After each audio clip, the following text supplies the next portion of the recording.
hidup, nikmat bisa menghirup pada udaranya Allah Subhanahu wa taala. Alhamdulillahilladzi ahyana ba'dama amatana wa ilaihin nusyur.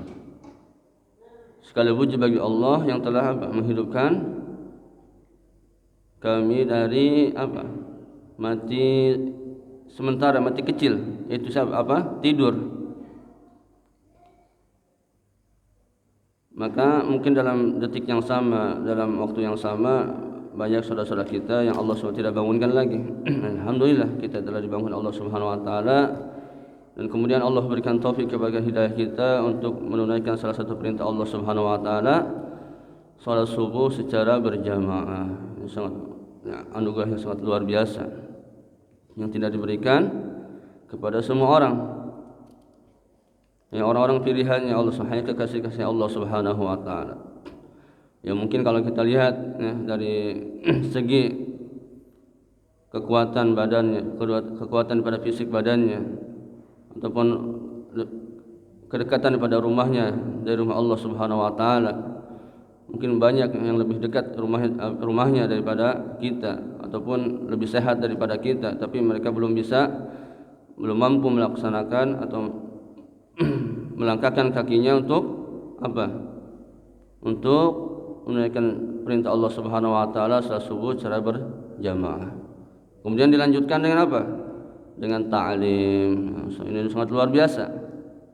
Man salaka tariqan yaltamisu fihi ilman sahhalallahu lahu tariqan ilal jannah. Barang siapa, Nabi sallallahu alaihi wasallam sabdakan, barang siapa yang memudahkan langkah kakinya untuk menuju majlis ilmu, maka Allah Subhanahu wa taala akan mudahkan langkahnya untuk menuju syurganya Allah Subhanahu wa taala. Sangat besar.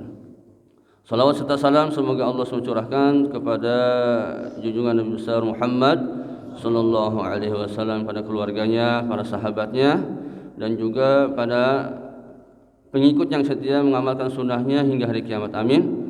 Amin ya rabbal alamin. Rasulullah sallallahu alaihi wasallam sabdakan, man shalla alayya ta'ziman li ja'alallahu ta'ala min tilkal kalimati malakan. Rasulullah sabdakan, barang siapa bersolawat kepadaku dengan penuh penghormatan, ta'zim, dengan penuh penghormatan ataupun mengagungkan derajat Nabi sallallahu alaihi wasallam, kata Nabi sallallahu alaihi wasallam, maka Allah akan menjadikan dari setiap kalimat solawat tadi menjadi seorang malaikat untuknya. Jadikan salawat yang dibacakan dari seorang hamba ini akan jadi satu malaikat. Kemudian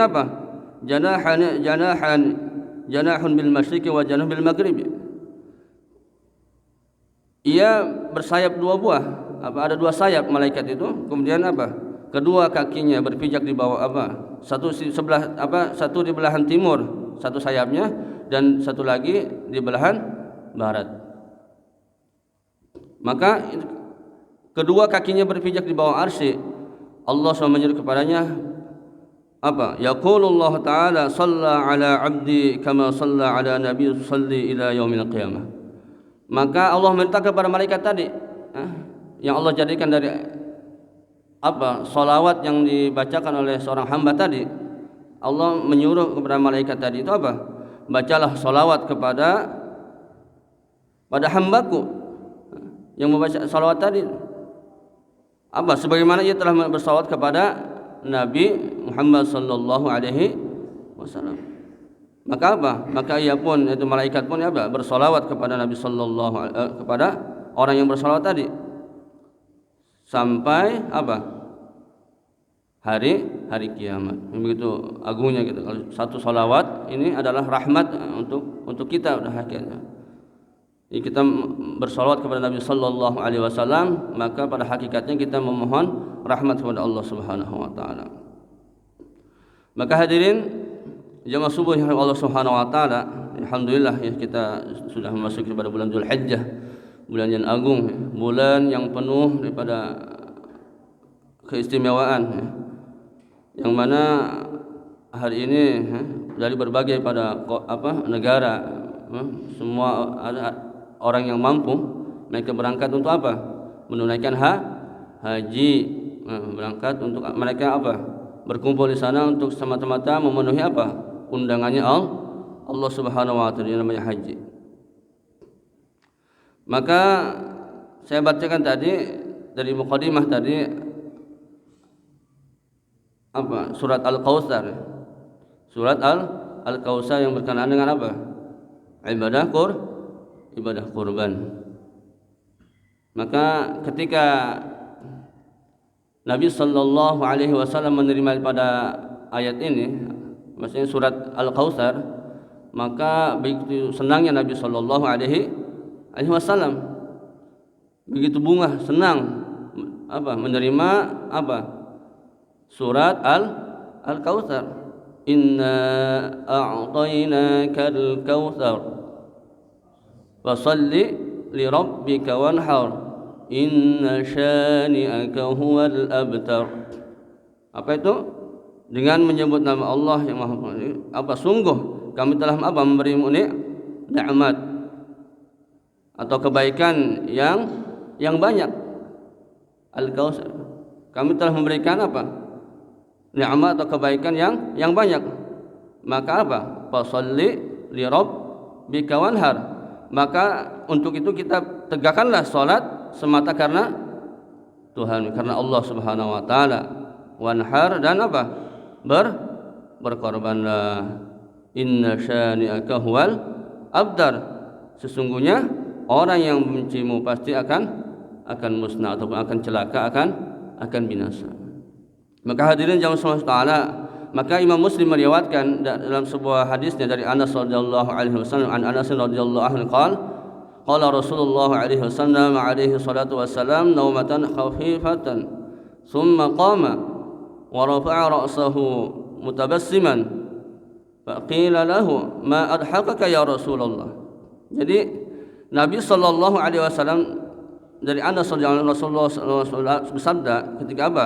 Melihat Anas radhiyallahu anhu, Nabi sallallahu alaihi wasallam sedang apa? Tidur, masih dalam keadaan sadar. Tiba-tiba apa? Saja beliau bangun mengangkat kepalanya seraya apa? Senyum. Hendak tidur, tiba-tiba enggak jadi tidur. Dalam keadaan sadar, bangun, tiba-tiba apa? Nabi sallallahu alaihi wasallam tersenyum. Maka lalu ditanya oleh sahabat Anas radhiyallahu anhu, "Kenapa engkau ya Rasulullah engkau tersenyum?" Maka apa? Jawab Nabi sallallahu alaihi wasallam, qala nuzilat alayya anifan ay qariban suratun faqara'a alaina inna a'tainakal kautsar wasalli li rabbika wanhar inna syani'aka huwal abtar. Maka Rasulullah sallallahu alaihi wasallam menjawab apa? Aku diwahyukan kepadaku apa? Diturunkan kepadaku sebuah surat, yaitu bagaimana? Satu surat yang beliau pun membacakan kepada kami, yaitu surat Al-Kautsar. Maka beliau sangat senang sekali. Sangat senang sekali dengan turunnya daripada surat Al-Kautsar ini. Adapun daripada sebab daripada apa? Turunnya ayat Al-Kautsar ini, inna a'tainakal kautsar ila akhirih, adalah salah satu sebabnya adalah dari Abu Shalih dari Ibnu Abbas berkata, Rasulullah sallallahu alaihi wasallam apa? Dia berkata, Al-As bin Wa'il bin Hisam melihat Rasulullah sallallahu alaihi wasallam keluar dari apa? Dari rumahnya, keluar dari masjid. Sedang ia masuk, karena Rasulullah SAW ini rumahnya ini apa?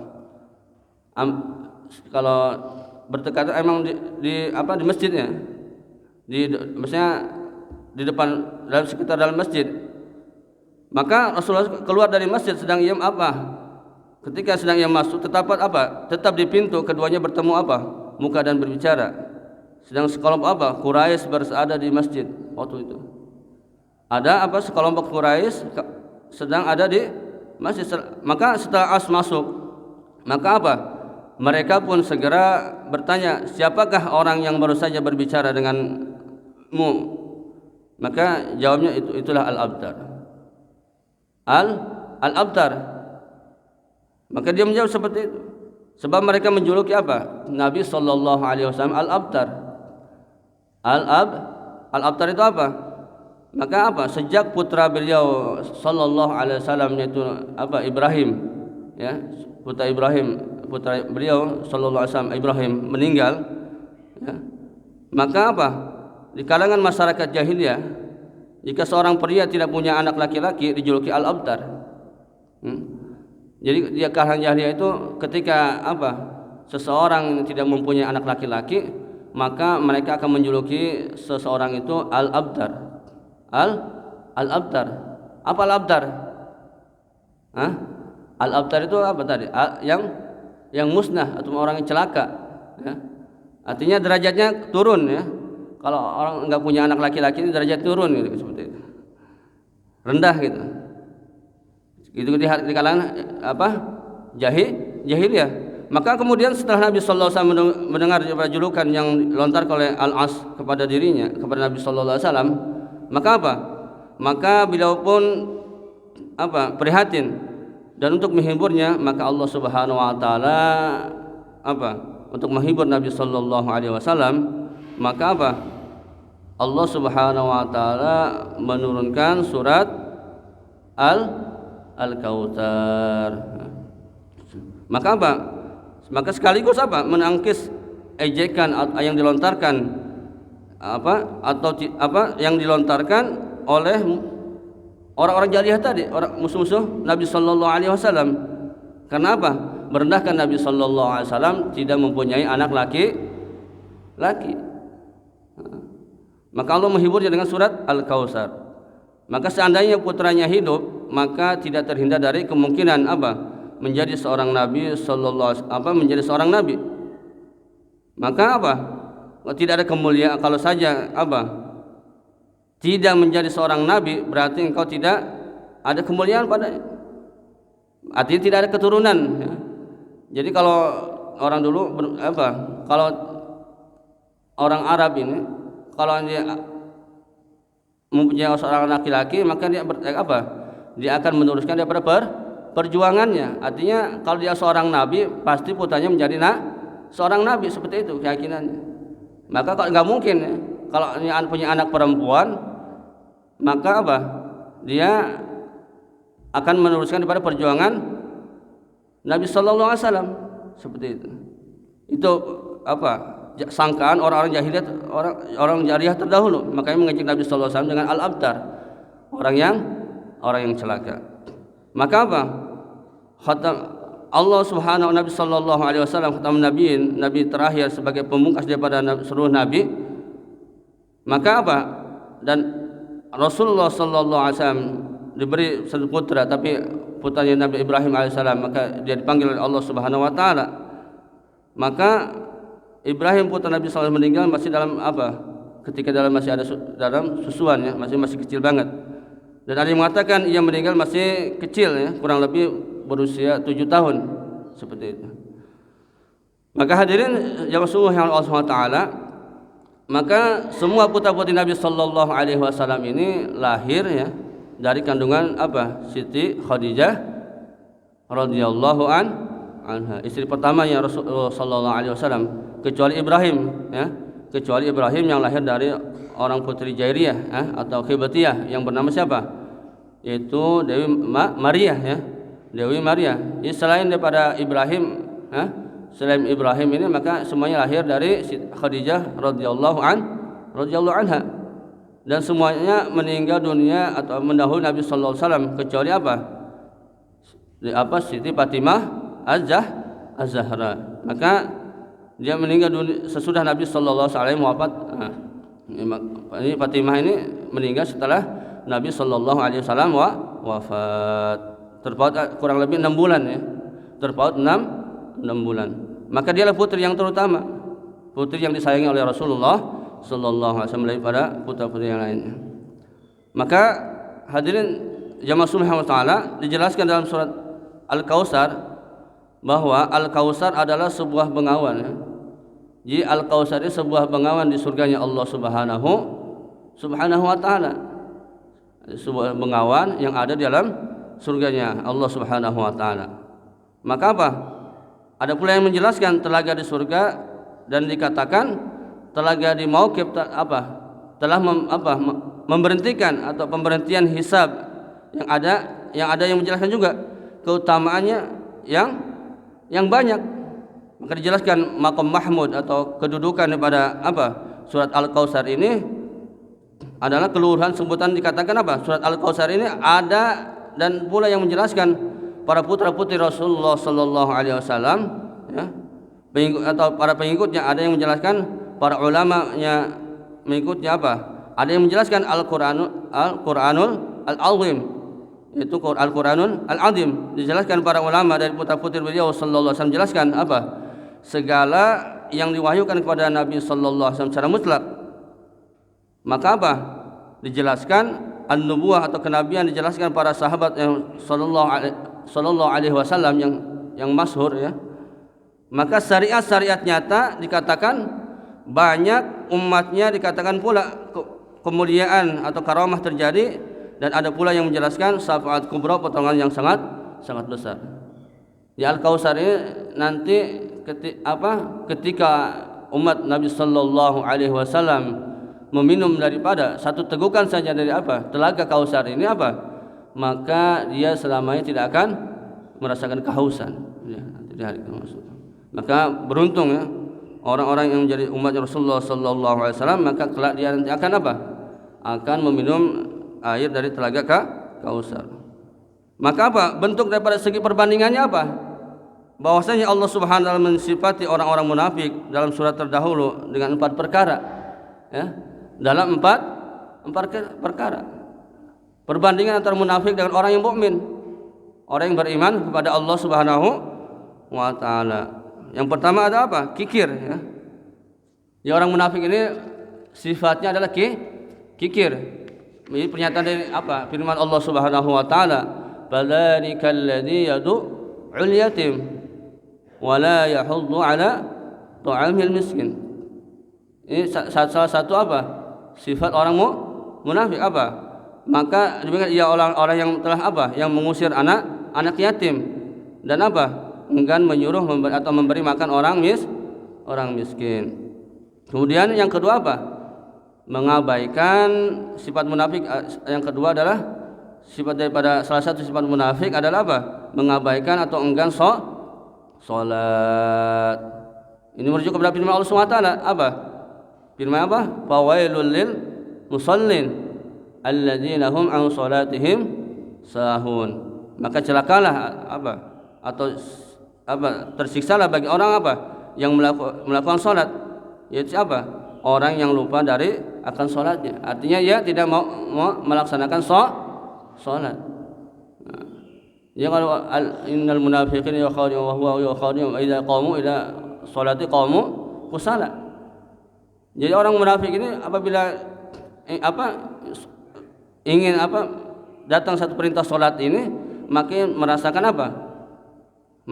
malas, ia tidak enggan melaksanakan salat.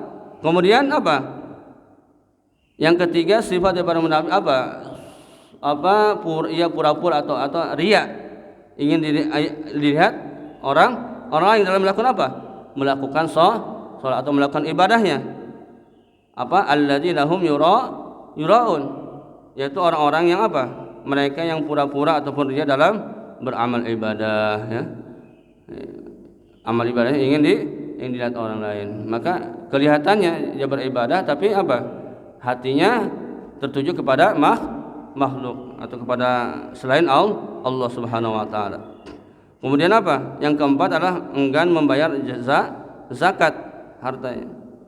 Wa yamna'unal dan mereka enggan membayar zakat hartanya. Inilah perbandingan antara antara orang. Maka untuk lawan perbandingan berikut ini orang munafik, ya, atau dengan orang yang beriman. Perbanding ayatnya? An salatihim sahun. Mereka mereka lupa dari salatnya. Perbandingan dengan orang beriman fasalli. Untuk itu lakukanlah salat.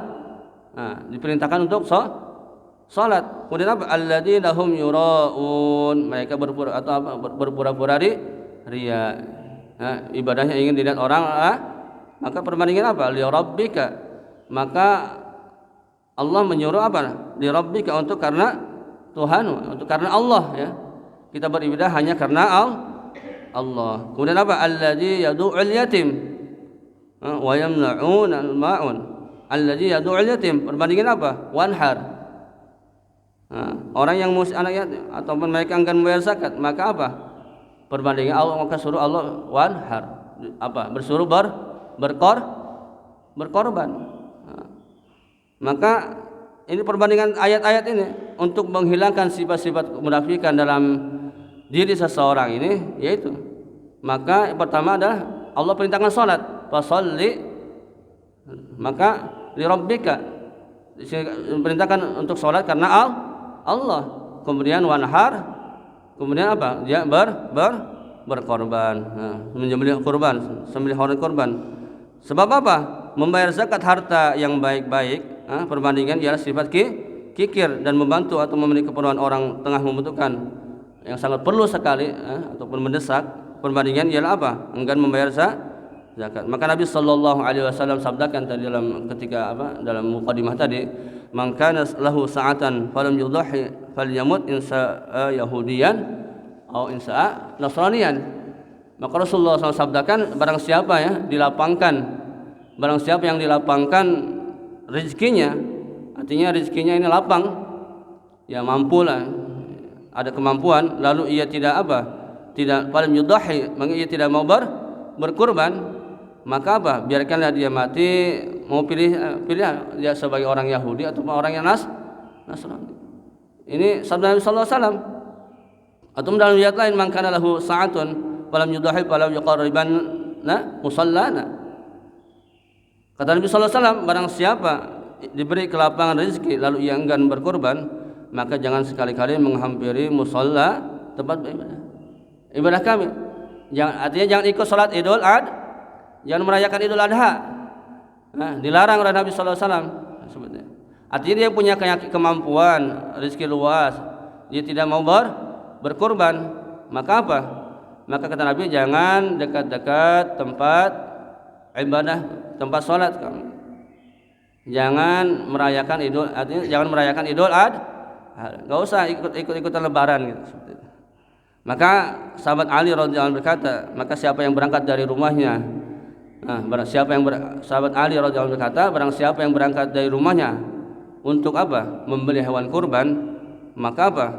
Maka setiap langkahnya memperoleh 10 kebaikan dan dihilangkan 10 keburukan dan akan dinaikkan 10 derajat. Apabila dia menganggap apabila dia anggap bertasbih dan ketika membayarkan harga pada uangnya untuk membeli hewan kurban, maka dia karena Allah Subhanahu wa taala dia niat untuk fisabilillah, maka dia akan diberikan pahala 700 kebaikan. Masyaallah. Maka Nabi sallallahu alaihi wasallam sabdakan, ya Aisyah, qaddami ulhiyatika wa ashhidiya. Hai Aisyah, majukanlah hewan kurbanmu dan saksikanlah. Sebab apa? Sebab sejak tetesan pertama darah hewan kurban itu jatuh ke bumi, ya, ketika orang menyembelih kurban, ketika tetesan darah yang pertama itu jatuh ke bumi, ke tanah, maka apa? Pertama apa?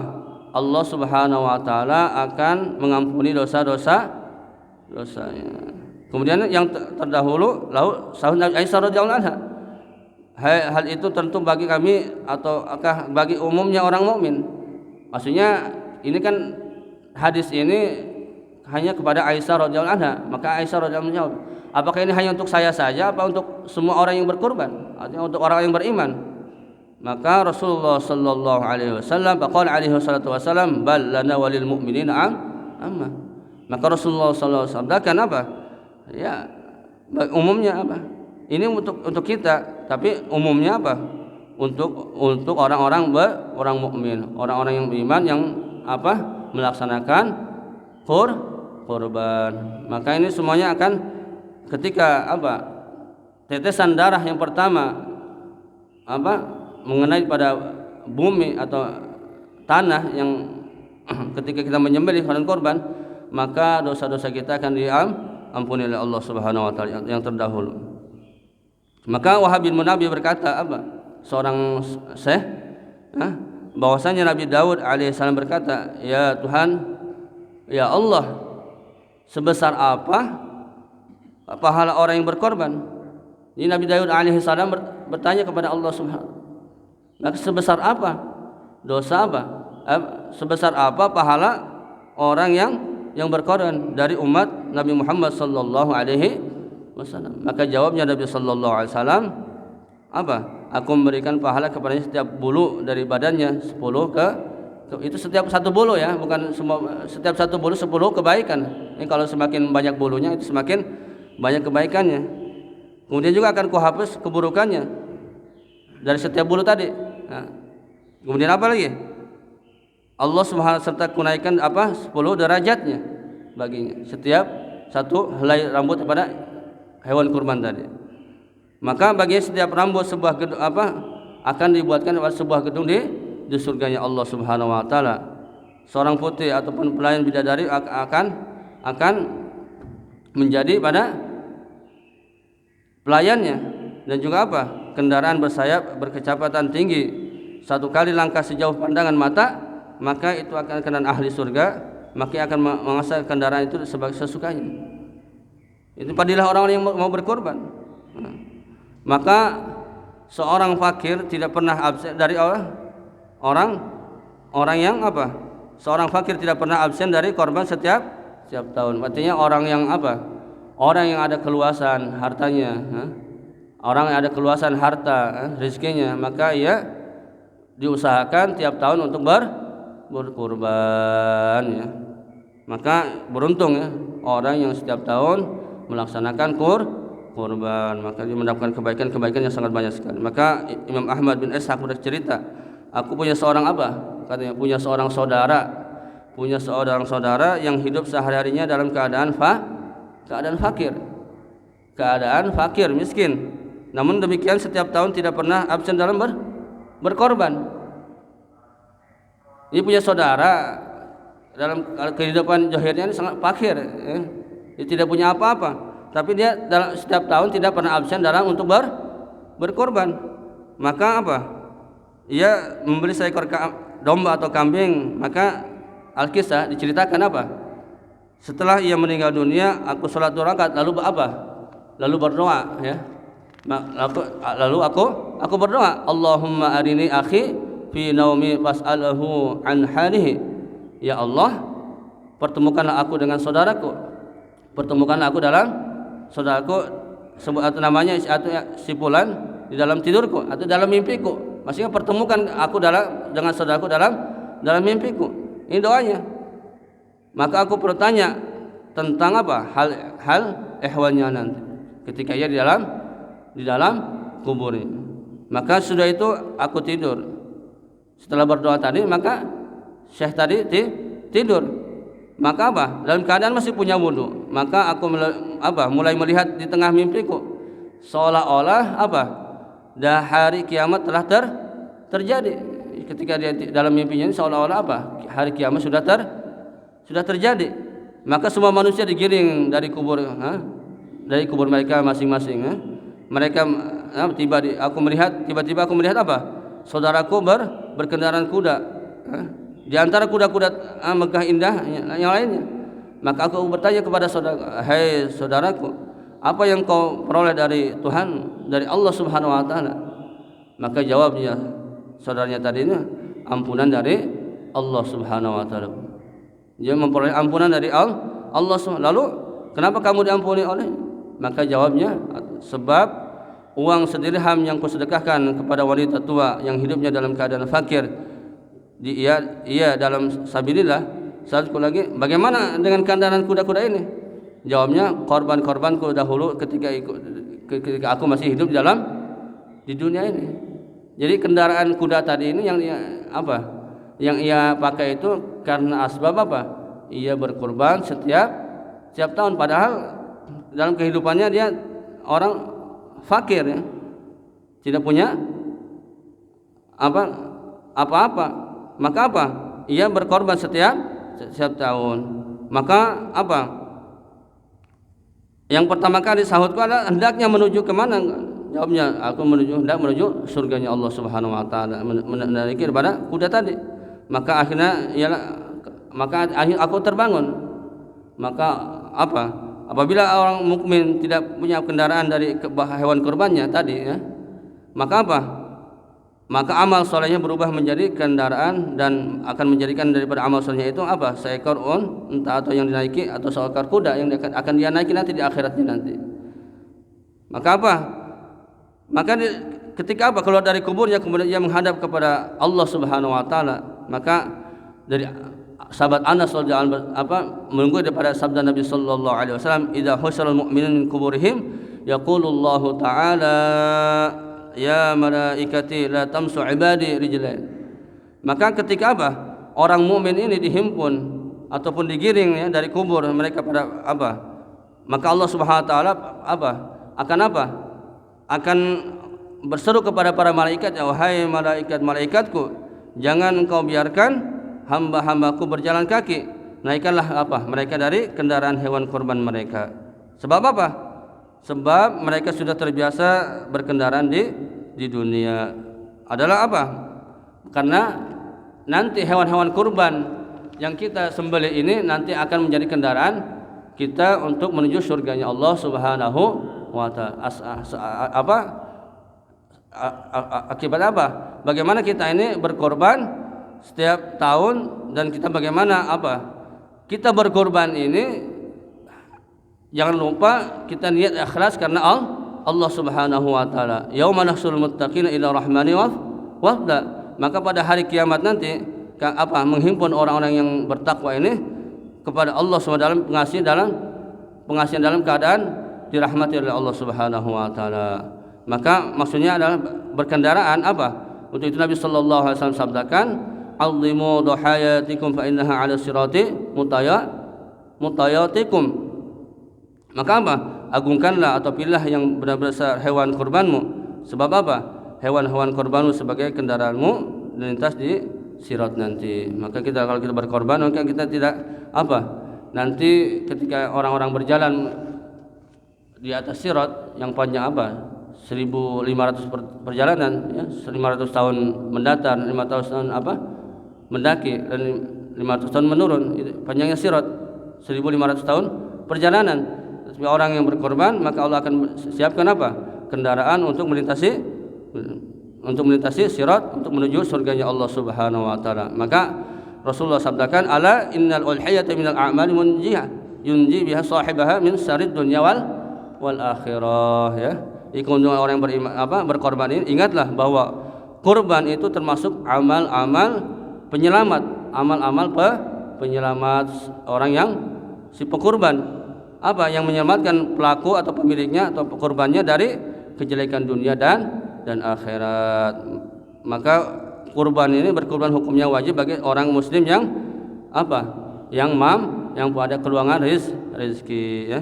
Namun ketika dia punya kelapangan rezeki atau usahanya lancar ya, tetapi pas hari hanya artinya ketika mendekati kurban usahanya bangkrut ataupun dia ada musibah, maka dia gugur dari kewajiban untuk berkurban. Maka berkurban boleh dengan 4 macam ya.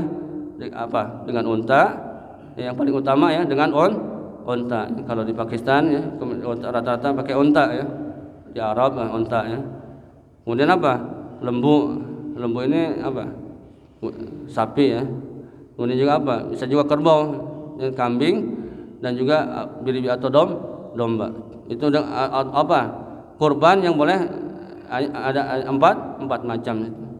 Maka dari lembu sudah penuh berusia 2 tahun ya, menginjak 2 tahun menginjak tahun ketiga, maka dia boleh untuk disembelih, untuk berkurbankan. Dan onta yang lembu seekor mereka untuk seorang sampai 7 orang yang ingin untuk berkorban. Ini bisa yaitu dengan kolektif dengan patungan ya. Boleh onta atau sapi atau kerbau ini boleh dengan 7 orang. Maka jika salah seorang dari mereka ada yang menginginkan bagian dagingnya dagingnya ataupun keberadaannya itu orang fakir, maka tidak boleh dari salah seorang mereka itu dan tidak boleh juga apa? Mengurangi bagian salah seorang dari mereka. Maksudnya kalau untuk mengambil satu bagiannya boleh diperbolehkan. Maka hewan kurban yang cacat, maka berkurban boleh dengan berusia yang apa, untuk kambing ini berusia 6 bulan ya, sudah boleh sekalipun belum bertanduk ataupun belum bertanduk benar. Karena apa? Maka akan tapi apa? Tidak sah ya.